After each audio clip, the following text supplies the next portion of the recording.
come from a family of avid collectors. Almost anything you can think of that can be collected, somebody in the family collects, and I'm afraid I follow this obviously inherited eccentricity, and I've got it pretty bad. Many years ago, as a child, I had a metal detector my mother bought me back in the late 60s, and I hunted around my home in West Wales, finding the odd copper, the odd Georgian halfpenny, the odd spendable currency. And hey presto, I've been metal detecting pretty avidly for the last 30 or so years.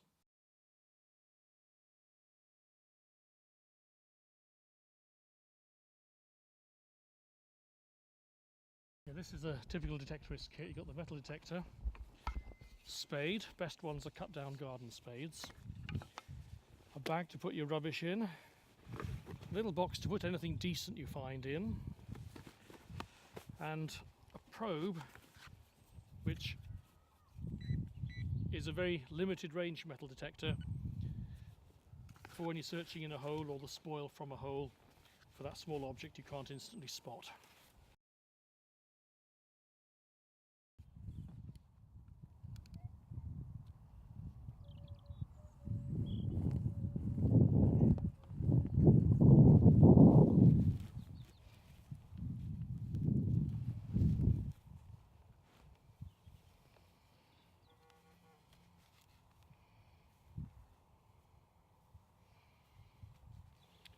A nice button with a couple of partridges on it or something of that sort. Oh, my wife's got me down to a T. She quite correctly knows I'm mad. No, she's very. I'm extremely lucky in having a remarkably tolerant wife who does not collect anything at all, and she'll probably never forgive me for the fact that the one object I found which she covets the most, which was a beautiful little 17th century gold ring. I found this, gosh, probably best part of 30 years ago. Little gold ring, like a wedding band, and inside it says, in very quaint lettering, "I fancy none but thee alone." And it also fits her perfectly. And she would like to be wearing it, but she's not.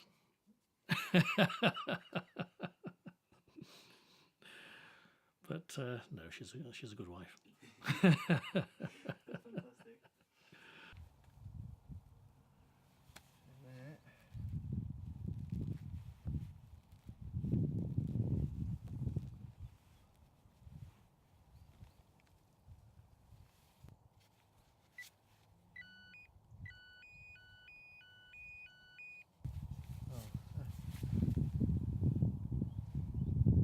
Bit of file.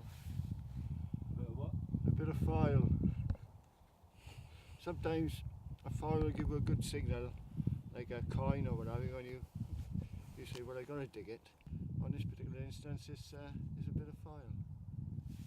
They are boys. They are boys. All at heart, they're all boys. Yes, yes. And they stand around in their groups, comparing machines, talking technical terms, which I don't really understand. I just stick on my machine and go. If it works, it works. If it doesn't, it doesn't. But for me, I would say that is about 90% of the draw for me, because ever since I was a girl, I've always been a tomboy.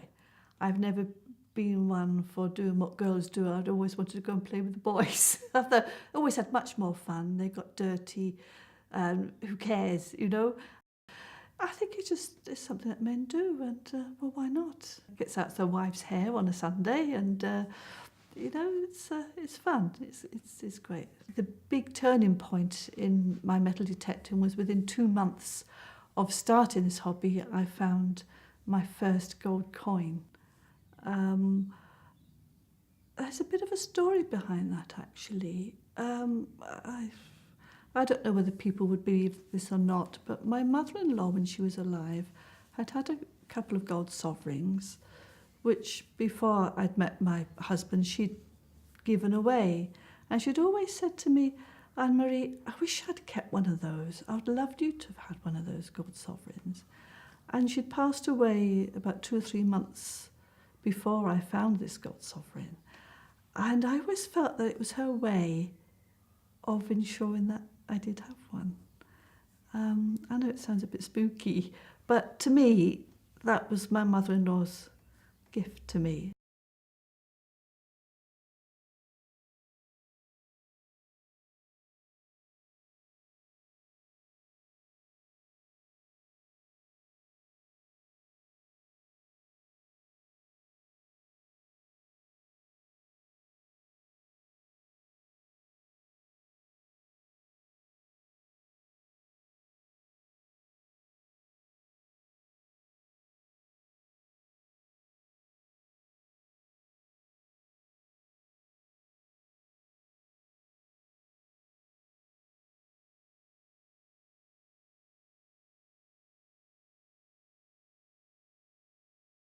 They also want to be able to show these things off to itinerant television crews or whoever might be in the general vicinity, to their friends at the detecting club, to the forum viewers on the metal detecting fora. You know,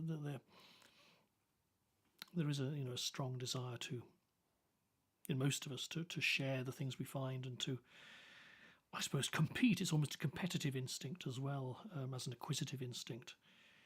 Yeah.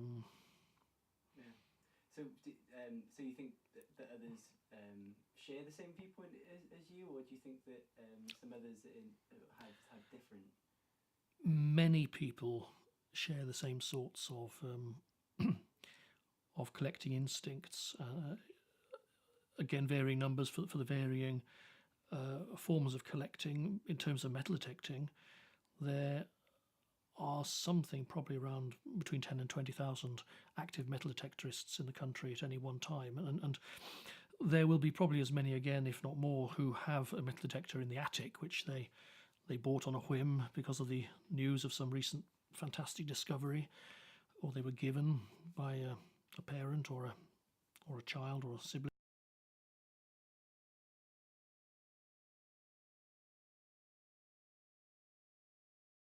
When a person is a collector, they very rarely, in my experience, are willing to stop with one particular kind of collection. It is, I think it's a personality trait. One might say it's a personality fault, but either way, it is something some people do. And I can spend hours poring over some little obscure bit of corroded metal that others would find laughable. But to me, this particular artifact has perhaps a meaning, a history, a significance. It tells me something. It might tell others something. I'm the one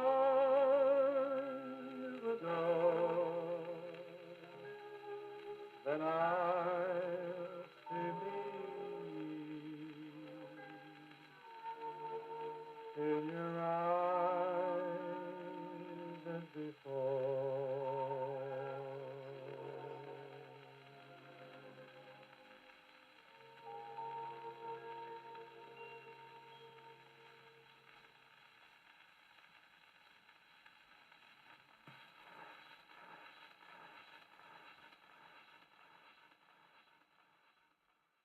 Well, the metal detecting started, I would say, about 3 years ago.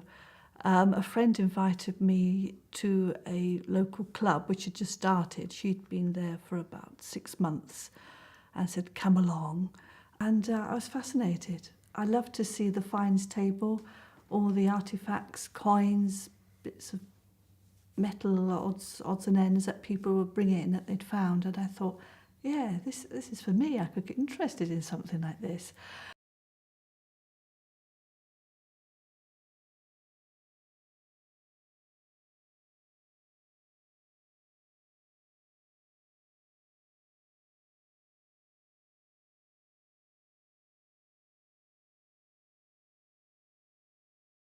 I remember I must have been, I suppose, about 12 or 14, and the vicar of the local parish church was having the grounds landscaped, and all the turf was being stripped off amongst the gravestones. So he gave me free rein of the graveyard. I found so many Georgian coins, Victorian coins, but the most interesting thing, probably the most exciting thing I found as a child, was a little silver penny of King Edward III of the York Mint. For a young kid with a primitive metal detector, that really was quite exciting.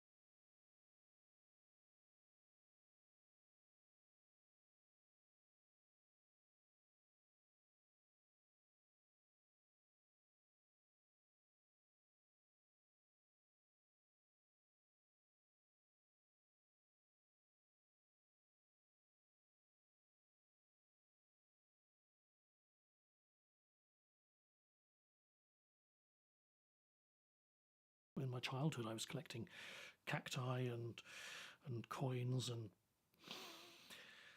whatever I could get my hands on, really, that struck my interest. Now I collect, again, Monmouthshire antiquarian books, Monmouthshire coins and tokens, postcards, coins,